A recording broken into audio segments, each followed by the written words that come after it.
Welcome back to Act 2 of The Secret Turnabout. Last time we finished the investigation of the judge's chambers and we started the trial.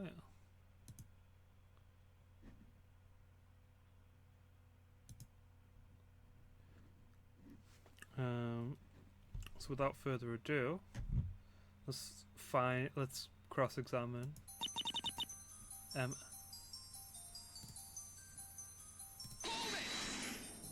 We'll press for now. We can go back and poll the jury to check out that feature after we've pressed for all it's worth. How long did it take for the investigators to arrive to the scene? Not very long at all, actually. You gotta keep in mind that the murder took place inside of a courthouse. There are plenty of officers and detectives here, ready to give testimony for various trials, yours truly being one of them. So, you were also at the courthouse on the day of the crime? As luck would have it, I was also actually caught up in the embezzlement trial that day. I was supposed to give my testimony about my investigation into the case, but for obvious reasons that never happened. Emma?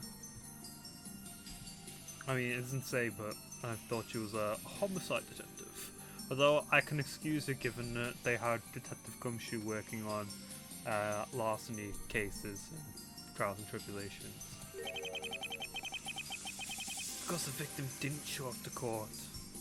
Like Ace Attorney, you know, they can kind of do what they want. Like if you try to pick at them for not doing things in the legal system correctly, you know, that's like a 10-hour video right there. For once in my life, I actually found myself agreeing with Judge Eady. I was also pretty miffed that Rupture had apparently refused to come and defend his client. Because he abandoned his client, or because he came to court for nothing. Indeed, how reckless of Mr. Rupture to just abandon his duties like that. So, you're not even... Well, I guess he was still alive, but he could have been trapped. Something could have happened to him, and then he could have been killed after the fact. We can only hope that others here are not quite so irresponsible with such matters. Indeed, Mr. Edgeworth. It truly would be a shame to see others here be so disrespectful to our court. Hey, I'm not the one who skipped court. In any case, we've already thoroughly gone over this point. Even so, Francisco would like to send the deceased her thanks for an easy victory. The crazy whip lady from some of Mr. Wright's old cases? Well, getting back on topic, I was just about ready to head on out of here. I was walking down the steps of the courthouse when the scream happened, so I didn't hear it. But just as I was about to get in my car, some bald guy burst out all of a sudden, screaming about how there had been a murder in the courthouse. That's when I knew something serious had happened. The man guided me back to where the body was found, and I tried to take control of the scene. With Aiden Gambit having called the police, it didn't take long for other officers to show up. And then larceny trial was put on hold soon after. In any case, the point is the investigators were in no short supply at that moment. It was not long after the discovery of the body that they were called in. Thanks in no small part to the location of the crime scene itself. Indeed, this court has a good understanding of when the investigators arrived. We now ask that Miss Guy continue her testimony.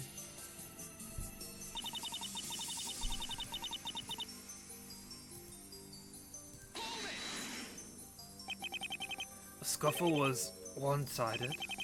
How exactly could you tell? As I said, it's obvious from the bruises that something went down that day. However, when there is a sign of struggle, there's something we usually look for. And what would that be? This animation switched on. Skin cells. Come again? Whenever a struggle happens between two people, it's common for the victim to try and scratch at their assailant.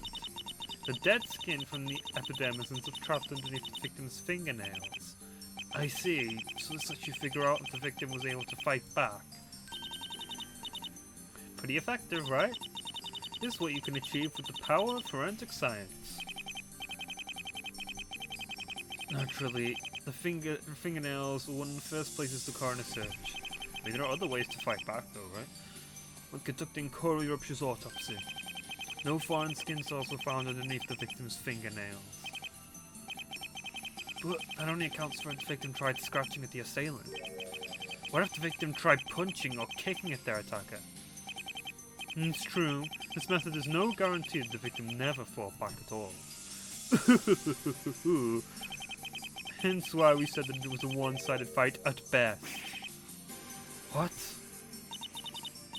Think about it, Apollo. The attacker had the victim in a stranglehold. Even if Corey Rupture did try and punch and kick at his attacker, it wouldn't really matter.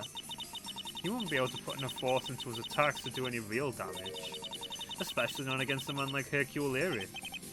It's true, while in such a vulnerable position, he likely wouldn't be able to get a good foothold.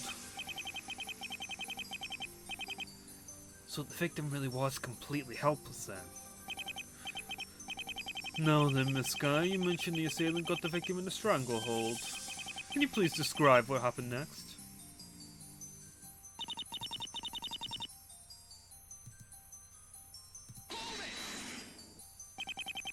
There's one thing that's been bugging me for a while now, Miss Psyche.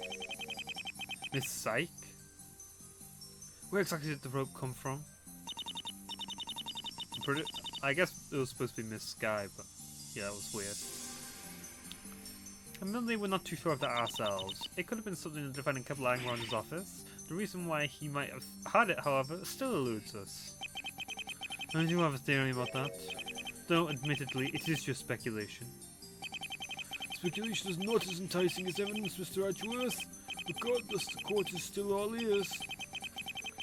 The defendant is well known to believe in the supernatural, as I'm sure we're all aware. My thought was, perhaps, that the rope was part of some sort of security measure. I mean, the defendant thought he could fight off ghosts with a rope? Not necessarily a rope, per se. Take a look at the actual rope in question. Do you notice how the end of it is frayed? As if it were broken off from something. That's actually been bugging me since I first saw it. Do you think it could be a clue as to where the rope came from? It's possible the rope was originally a part of some sort of net. I believe this net's original purpose was to capture ghosts. However, no such item has been found.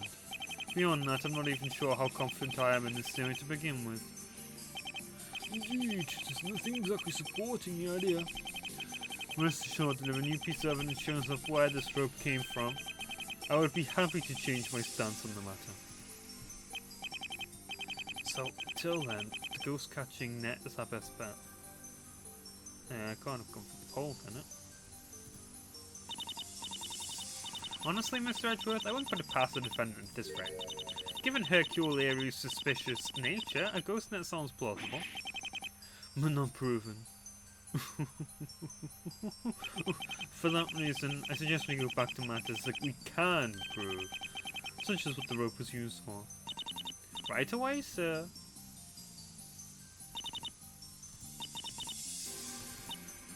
I just want to check what that said, because I think it was just a spelling mistake. It might have been like some kind of joke as well.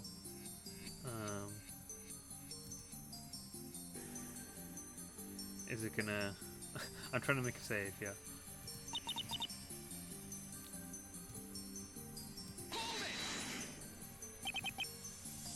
Yeah, this like... But that actually looks like it could be a name, so I'll trip him. Let me understand something, Emma. You believe the killer's main goal was to strangle the victim.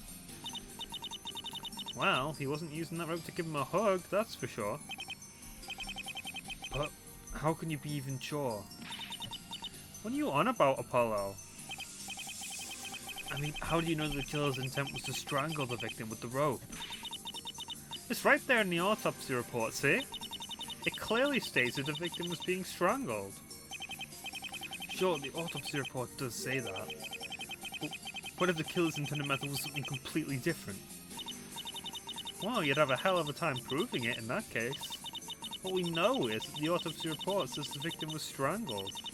There's not much other meaning you can extrapolate from that. Indeed. There's no arguing with the evidence in this case. Not without the proper proof.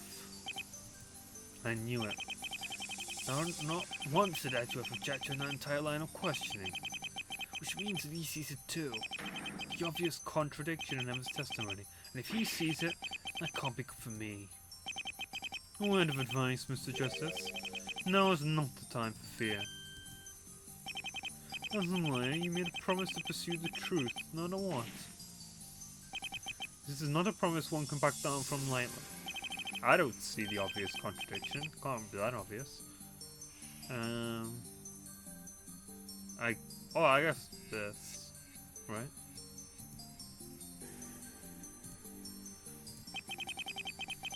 I can't hesitate just because I'm afraid of what might happen. I have to push onwards towards the truth. In any event, I don't believe we'll get very far with this line of questioning. What happened next, Miss Sky? What did the killer do after he strangled the victim?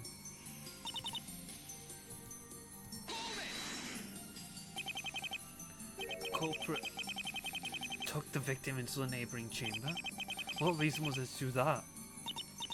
Well, obviously we're not mind readers, so we can only make a guess. The likely answer, however, was that the defendant intended to frame the other judge. Frame his honour?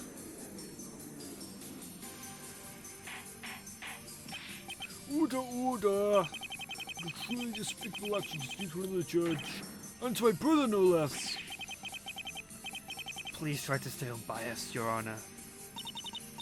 Thankfully, none of the defendant's efforts to frame his honour's brother paid off. He has an airtight alibi for the time of the murder. Indeed, you need not worry, Your Honour. You can rest easy knowing that your brother will not come under suspicion for this murder. Are you sure about that, Mr. Edgeworth? Because stranger things have happened. Indeed, that does put my mind at ease. Still, to frame a man you consider a friend for murder? I'm not thinking the thing was done entirely out of malice, Your Honour. Whatever do you mean, Miss Edgeworth? Think about it, Your Honour. Where did the murder take place? The murder took place at a courthouse. Precisely. There was too much security. The defendant knew the body would be discovered, no matter what he tried to do to hide it. Not to mention, he had little options to smuggle it out of the building. Left with no choice, the defendant decided his only option was to frame his good friend. Hold on, that's just speculation. There's no proof that anybody was trying to frame his honour's brother. The body was found inside the judge's chambers, Mr. Justice, a judge who had an alibi for the time of the crime. If this was not done in an attempt to frame an innocent party, what other reason is there? To put it down now? He's got a point. Unfortunately, I don't think I have the answer to that. I think I do, but regardless of the reason, the victim was moved to the neighbouring chambers. That's the important takeaway. Man, I'm hungry. You're absolutely correct, Miss Sky. Thank you, Mr. Edgeworth. Sure must be nice to be validated by your crush. I hate to break it to you, Emma, but that man is definitely rooting for the other team. In any case, the defendant moved the victim to the neighbouring chambers. What happened next, though, was a bit odd.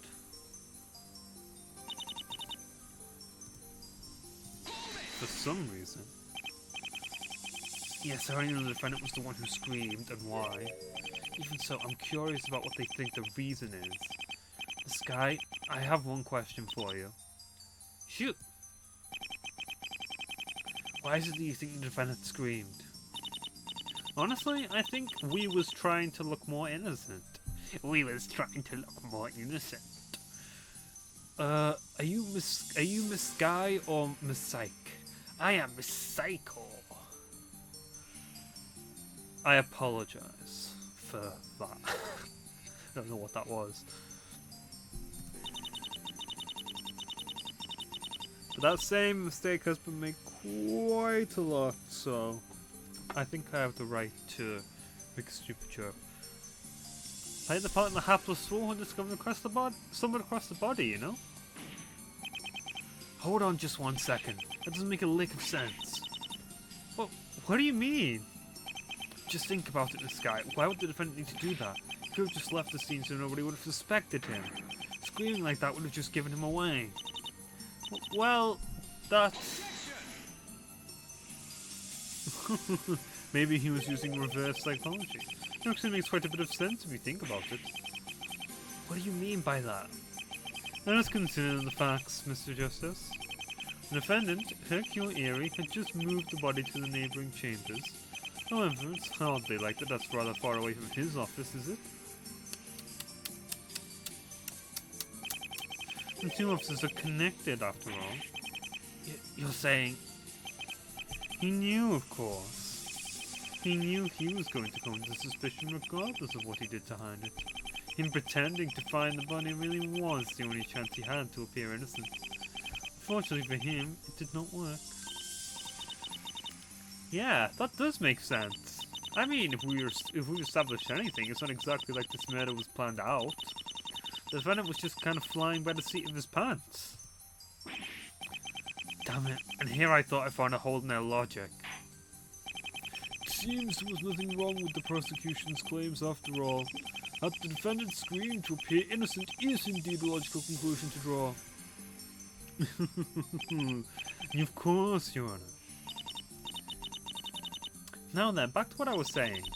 The defendant's screams attracted the attention of courtroom number 3.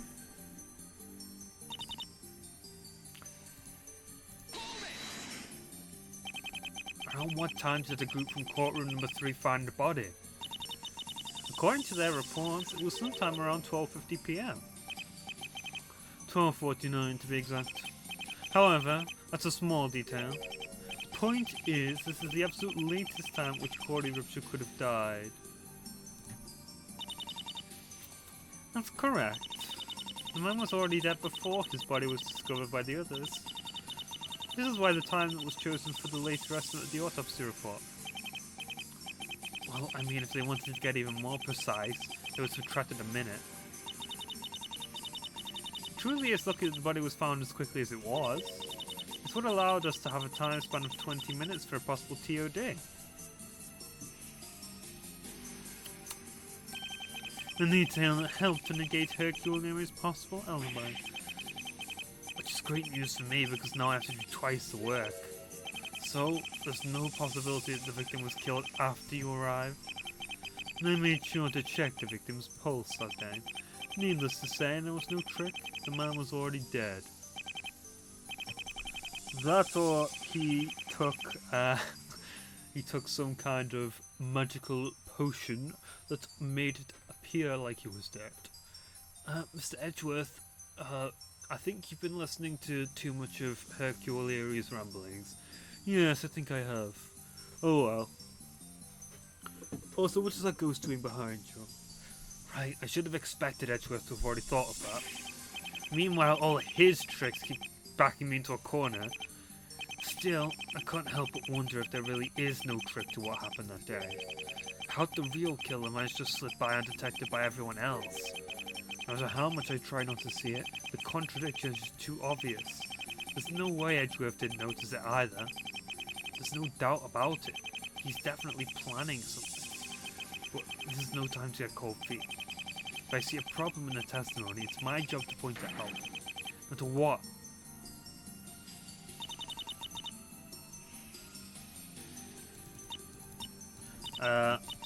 I notice a contradiction here, but just want to try out this Polidori mechanic. Of course, there's a chance it could be like, why are you trying to look at this statement? Your Honor, I would like to hear what the jury thinks about this statement. Very well, Mr. Wright, if you would, please.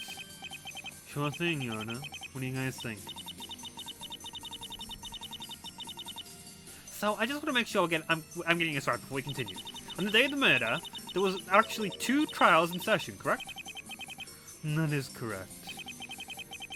One of the trials was presided by Judge Erie, the embezzlement trial. This is the one where the victim, Corey Rupture, failed to show. Yeah, what's up with that? What's up with that anyways? What kind of idiot attorney doesn't show up to a trial like that? Unfortunately, the reasons for why cord eruption did not appear in court are still unclear.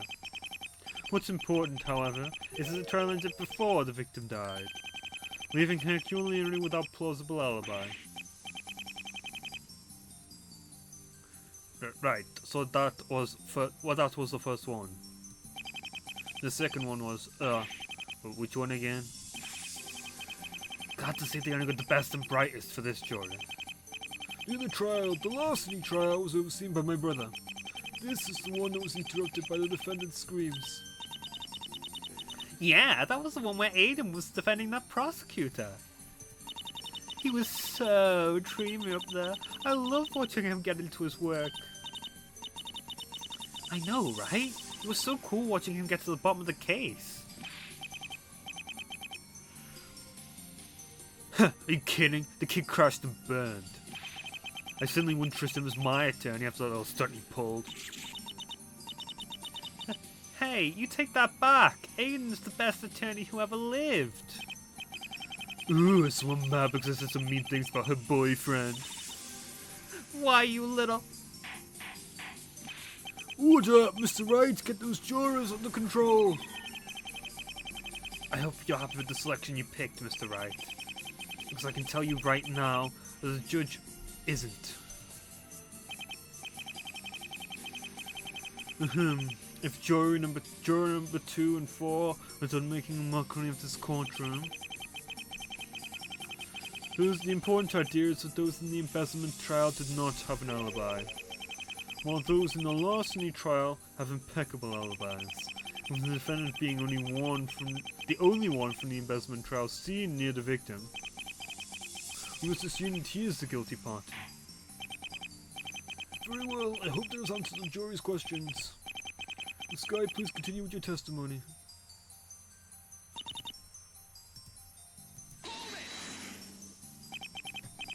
Your Honor, I would like to hear what the jury thinks about this statement. Very well, Mr. Wright, if you would, please. Sure thing, Your Honor. What do you guys think? I'm almost afraid to ask, but where exactly were the bruises found? The answer to that question can be found in the autopsy report. The victim has multiple bruises on his back and extremities and one large cranial bruise as well. Bruising? On the back? But that doesn't really make much sense, does it? Hey, she's right. If the victim and his assailant were fighting, why weren't the bruises on his front? Order, order! I say this is a rather big hole in your case, Mr. Edgeworth. That's what you think. It's actually quite simple to explain, Your Honor. I beg your pardon. The bruises on the back were not the only ones left behind on the victim. The autopsy report also mentions that there was cranial bruising as well. Cranial bruising? Now then, Mr. Justice, I must ask, what do you think would happen if you got hit in the head? Well, I imagine I get rather dizzy and fall over. Wait, you're saying...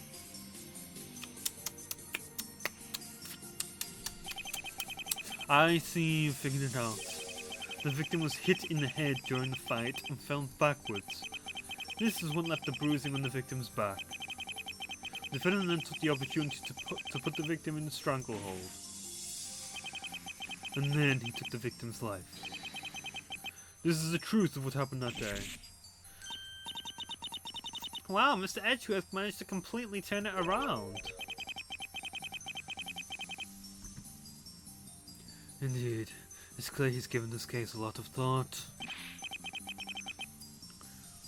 Boo! Get that greenhorn out of the courtroom! Well, at least I know who my least favourite juror is. Now then, Miss Guy, let's return to your testimony. What happened after the victim was put in a stranglehold by the defendant?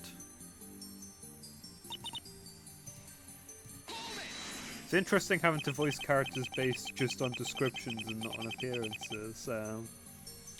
I think the voices might have changed a little bit from last episode, but I'll try and keep them as consistent as I can. Your Honor, I would like to hear what the jury thinks about this statement, if you would. Sure thing. noose? How truly horrifying. How could anyone use something so terrible to commit murder? What if the children were watching this trial? Hey, yeah, that's a good point. What about the children? What, do you expect kids to take field trips here? if we're all done making fools of ourselves, can I ask when the defendant had the time to tie a noose like that? That's actually a good point. The exact point at which the defendant tied the noose is unclear. One thing is certain, however. The noose would have had to have been tied sometime during the altercation. Were all of these at the trial? He's seen multiple, so he was at that one. I don't know if he is. She was at the trial. She was also at the trial. And he was at the trial too. How can you tell exactly? It's very easy, actually. The knot tied around the victim's neck was far too simple. Nooses used at gallows use the type of knot that allows them to tighten it around the neck of the person to be executed. I've had the unfortunate duty to attend executions of certain death row inmates, so I've seen them used in action. The noose used to kill the victim did not use one of those knots. This means that a noose could not have been tied ahead of time, unless they were an absolute fool who does not know how to tie knots. Rather, the noose was likely heavily improvised. So the noose was tied around the victim's neck while he was still struggling. It seems rather difficult. Yeah, how's something like that even possible anyways? Indeed, it does seem like a rather difficult task. As a matter of fact, the victim really should have died before the defendant finished tying the noose. What? What exactly do you mean by that? I'm sure you'll find out soon enough, Mr. Justice. In the meantime, I would very much like to return to Miss Scan's testimony to discuss what the defendant intended to do with the noose in question.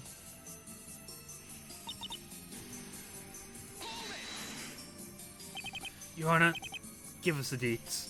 Very well, Mr. Wright, give us the deets. Sure thing, Your Honor. Give us the deets, jury. Ugh, the idea of being strangled to death makes my stomach churn. I'll pull yourself together, you big baby. This is a murder trial. Of course there's going to be some sickening stuff.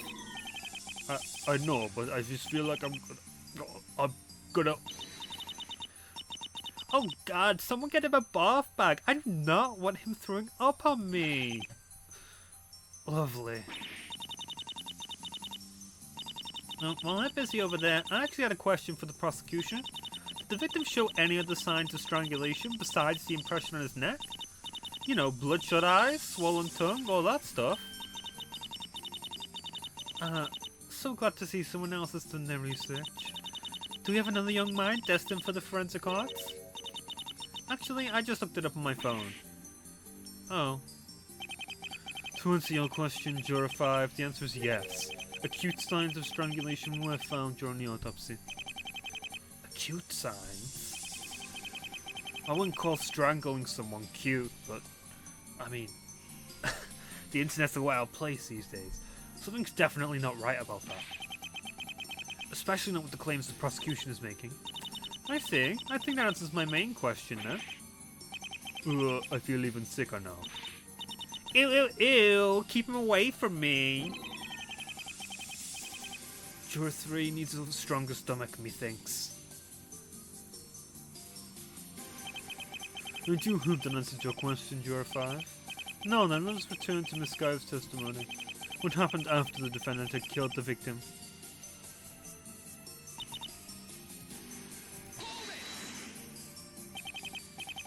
Your Honor, I would like to hear what the jury thinks about this.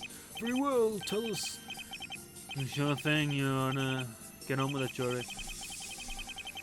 The body was moved to the neighbouring chambers, you say? The defendant used the bookcase passage to move the body, perhaps? That's a surprising amount of knowledge you have about the courthouse. I have my reasons for knowing what I know, lad. That just makes me even more curious. The oddities of Juror 6 knowing this information aside, he is absolutely correct in his assumptions. The bookcase passage is what was used to transport the body between the chambers. But why use the bookcase passage specifically? Couldn't the culprit just have entered the room through the front door? Sadly, that's impossible.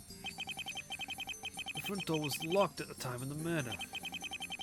Both His Honour and Judge Erie confirmed as much when I spoke to them yesterday.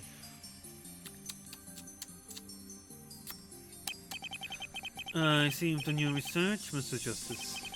It's true, the regular door to the chambers was locked at the time of the crime. There's no way anybody will be able to get in through the normal way. Oh, I see. That makes much more sense now. Who knew the courthouse had secret passageways? What a mystery. Hang on just a sec, that doesn't explain anything. I beg your pardon? What's the purpose of even having a secret bookcase passage anyways? Well, it's in case of an emergency such as... Mr. Justice, you really must not let yourself be pushed around like that. What do you mean? You must make sure we do not get sidetracked with irrelevant information. For the purposes of this trial, we do not need to know why the bookcase passage was built. All that's important is what it was used for.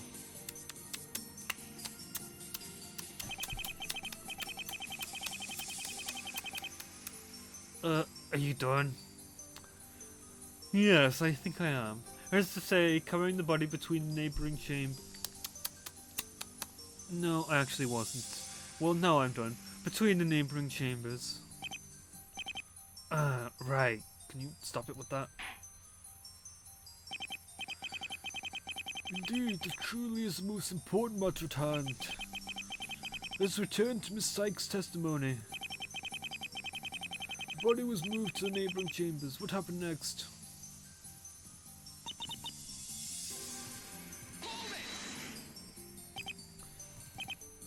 Get on with it. You know what the drill is. Are you sure it was the defendant who screamed? I was at Aiden's trial yesterday, like I always am for my hero. And that scream was way too high-pitched and girly for that big and muscly defendant. I understand your confusion, of course. However, the scream came from the crime scene. The only one at the scene when we arrived was the defendant, Hercule Erie. Oh, come on! I still don't buy it. Why isn't the defense objecting? Yeah, no, I can confirm the defendant is the one who screamed. He told me as much when I met him at the detention center. And I got a good taste of it today as well in the defendant's lobby. And I popped in and gave the defendant a good scare before the trial, so I can confirm it as well. It's been a good 5 minutes trying to wake him up, so thanks for that, Mr. Wright. You're welcome, Apollo.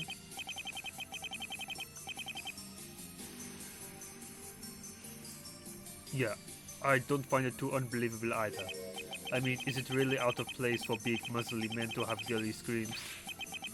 Ha! Don't tell me you scream like a girl too! No, who told you that? I don't scream like a girl. All the people who are paid to know juicy gossip like this. Oh, come on. For the record, this is why I can't stand journalists. I can imagine it now. Don't hurt my feelings like that. End quote. I feel we've gotten a fair bit off topic. Let's return to the matter at hand. I must concur, Your Honor. No, then, Miss Guy, you were talking about how the defendant screams that day. I can tell you firsthand that this attracted the attention of courtroom number 3. That's right.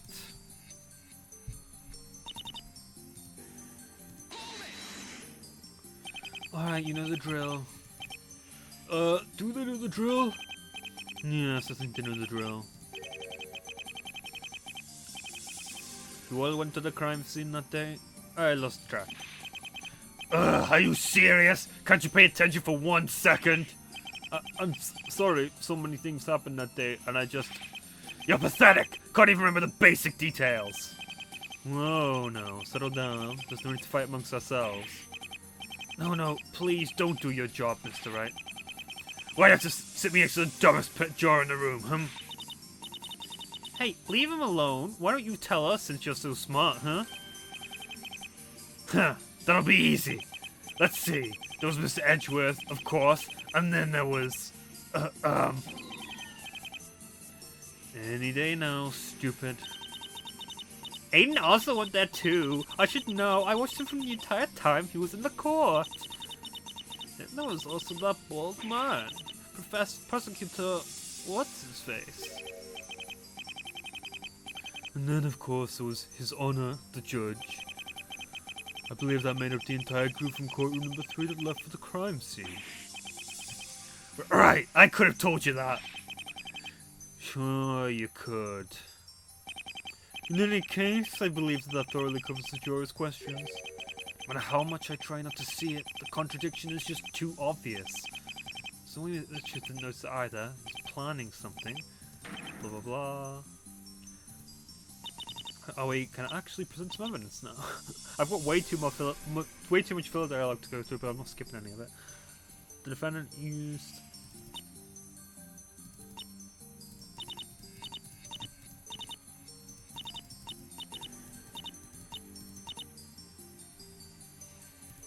The killer tried to strangle the victim. Is it here where I would present the autopsy? I think it would be. Here we go. Hold on one sec, Miss Sky. I mean, Miss Psych. Why do you keep calling me that? You're sure the killer was strangling the victim? Oh, decisive in my question. Yep, I'm pretty sure that's what the killer wanted to do. It even says in the autopsy report that there were signs of strangulation. Yes, that's what the autopsy does state, dumbass. The problem I have is that this is not how the victim actually died. It isn't. Take a look at the autopsy report again, Your Honor. It states that the victim died of a broken neck. Well, that should be normal, right? It's how people die when they are hung. And the murder weapon was a noose. You see, people die when they are killed, Apollo. That's just it, Your Honor. People do die when they're killed, and the prosecution isn't claiming the victim was hung. They're claiming he was strangled. Oh, you mean? The evidence isn't pointing to the victim being manually strangled. It's pointing to the victim having actually been hung, execution style.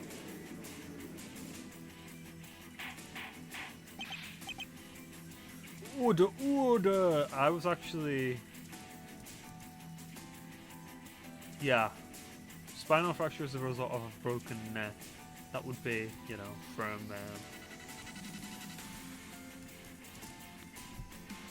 being hung. Order, order! This is a rather big thing for the prosecution to overlook. I must admit, I'm not entirely sure what the implications of this mean.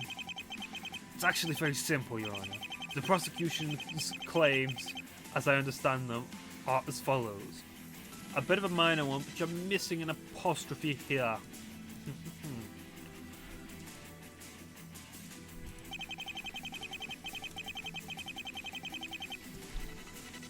The defendant and the victim got in a fight in the defendant's chambers. And during the struggle, the defendant tied the noose around the victim's neck. By the way, if you want a funny video recommendation, go and search up Mitchell and Webb Grammar Nazi. That's what this whole situation has reminded me of, with all these mistakes. And then proceeded to strangle him to death. Yes, it does seem to be what the prosecution is claiming. However, we know the victim was hung, not manually strangled. And this knowledge changes everything. How so, Mr. Justice? Just think about it, Your Honor. Would the defendant really have the chance to set up a way to hang the victim, while he and the victim were still in the middle of their struggle? That would be quite impossible, I'd say. Hercule Erie is a strong man, but that would even be quite a difficult task even for him. And there you have it, Your Honor. As long as this contradiction exists, there's no way the prosecution's theory is possible. You are quite right, Mr. Justice. Mr. Edgeworth, what is your response to this?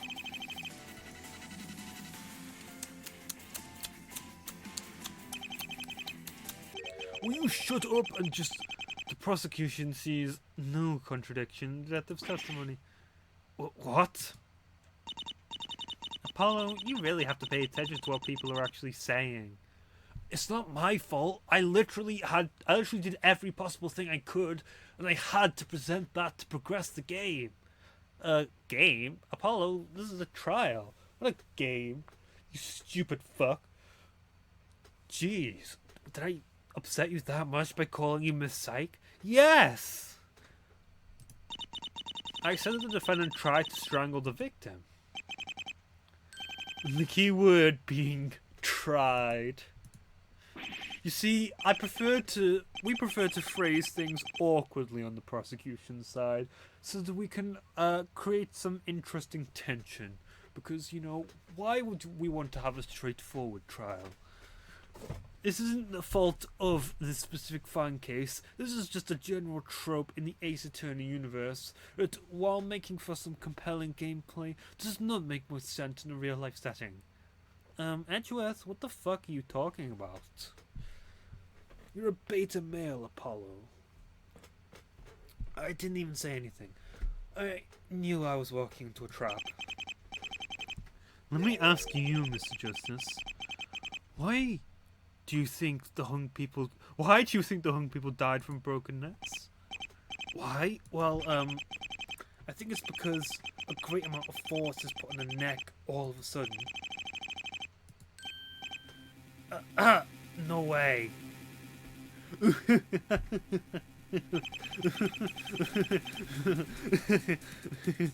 Mr. Edgeworth, what the hell are you laughing about?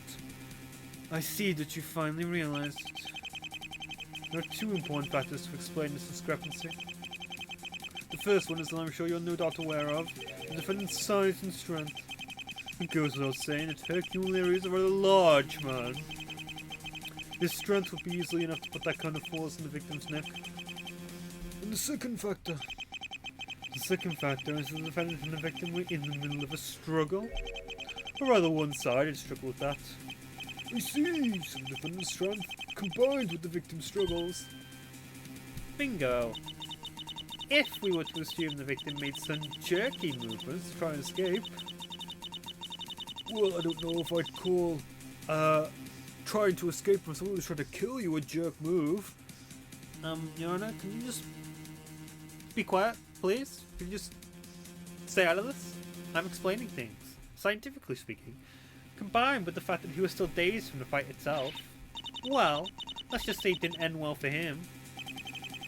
When the Hercule Erie's attempts to strangle the victim were done, to try and kill the victim, or merely incapacitate him, the fact remains that the victim was struggling with him as the noose was tied around his neck. At that moment, Corey Rupture's fate was sealed. The victim, challenging the defendant's strength while the noose was around his neck, resulted in his neck suddenly being broken, ending his life instantly.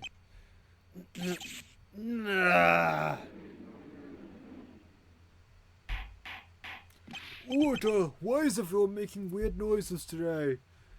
I mean, mine weird noise is probably the most normal weird noise that's been made all day. Point taken. But I still demand order. Your Honor, what would you like to order? Will you shut up, bailiff? But go and get me a Pizza Hut delivery for during the recess. It seems, Mr. Justice, that the prosecution's claims are reasonable after all. Unfortunately, I can't let your objection stand. No, I thought I had something right there. But Edgeworth already had a way to counter it. Put yourself together, Apollo. You can't just give this up now. Not while it's the only chance you have. Hold on just 1 second, Mr. Edgeworth. You have yet to prove my client is even capable of such a feat. For all you know, he may not be as strong as you think he is. He actually has an Instagram page where he shows off his weightlifting skills. And he shows a lot of bare skin too. I've been a follower of his for a long time now. Even you must admit that such an argument is pointless banter, Mr. Justice. Well, he's not wrong.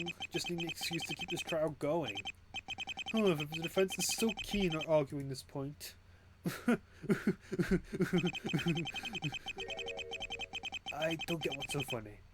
The prosecution can call a witness to put this matter to bed once and for all. A witness? This can't be good. Detective Sky, you may now leave the stand. You can expect that recommendation to the Chief of Police after this. Haha, yes! Thank you, Mr. Edgeworth. I promise you I won't waste this opportunity. And there she goes. Here's hoping for the best, Emma. No then, Mr. Edgeworth, who is this witness of yours? There's only one man capable of putting to rest the question at hand. Only one man who can truly confirm that the defendant was truly strong enough to do this deed, and that man is juror number 2. What the fuck are you talking about? Just kidding. That man is, of course, Hercule Erie himself. The defendant is your witness. Well, technically he'd be my witness. Order, everyone calm down. Mr. Edgeworth, I cannot say if I'm too sure about this. Are you sure, Your Honor? No! You know that the defendant has no obligation to testify against himself. That is true, Your Honor. However, he is the only man capable of telling us what really happened that day. This court has an obligation to hear his side of the story, if he is willing to give it. I don't like where Edgeworth is going with this. If you can use my client's own words against him to prove his case. The choice is yours, counsel.